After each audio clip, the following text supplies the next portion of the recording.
Being that you're Big Meech's son, and you talked about how your dad wants you to use his experience to turn it into a positive, to Right. follow music, to follow, legitimate businesses and so forth. Have you ever had people try to approach you and to try to have you do something like, this is Big Meech's son. This is the plug. Let me, let's go into this type of business together. And I know since that's your dad, we could do this, that, and the third, and potentially have you end up in the same type of position that your dad ended up in.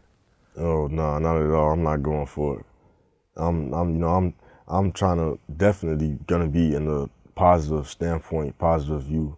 I'm repping for him, so I'm trying to everything to get him home and to get him home faster. So I'm doing everything in a positive light. He wants me to be in a positive light and not do anything in the streets at all that make me end up like him or where he is right now. So Only one thing, Vario, for real, is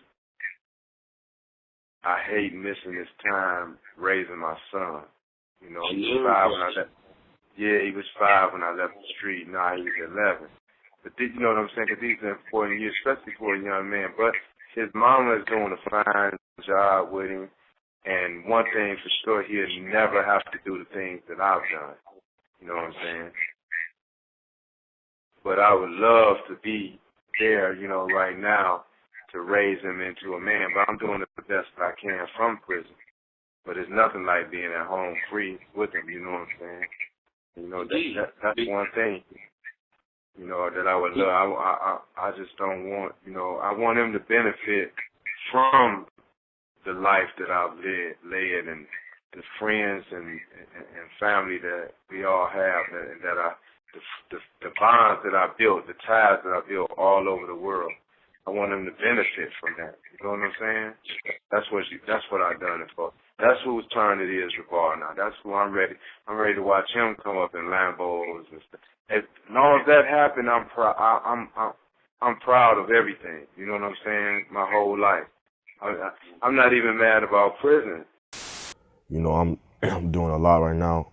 We got foundation coming out from hood to Hollywood that we're gonna give back. Help kids that are incarcerated, or help kids with incarcerated parents that are dealing with it, because I know how it feels.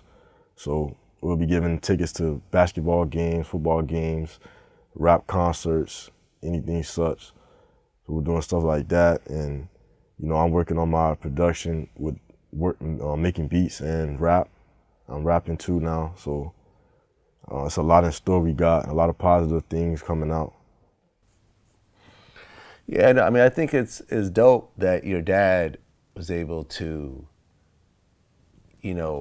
put you in a position of going to private schools and growing up in areas that he didn't grow up in himself, so you wouldn't end up doing the same thing that he did just out of necessity or desperation.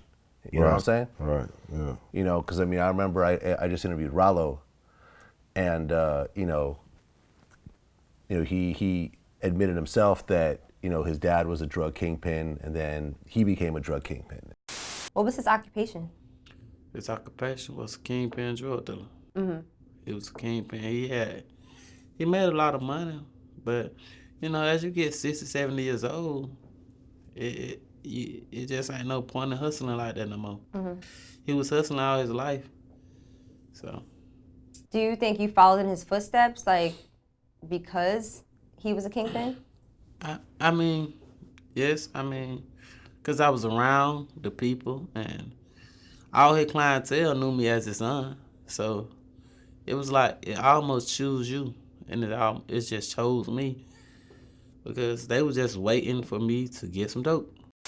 All the negatives that comes with it, the violence, the shootings, the jail time, everything else like that.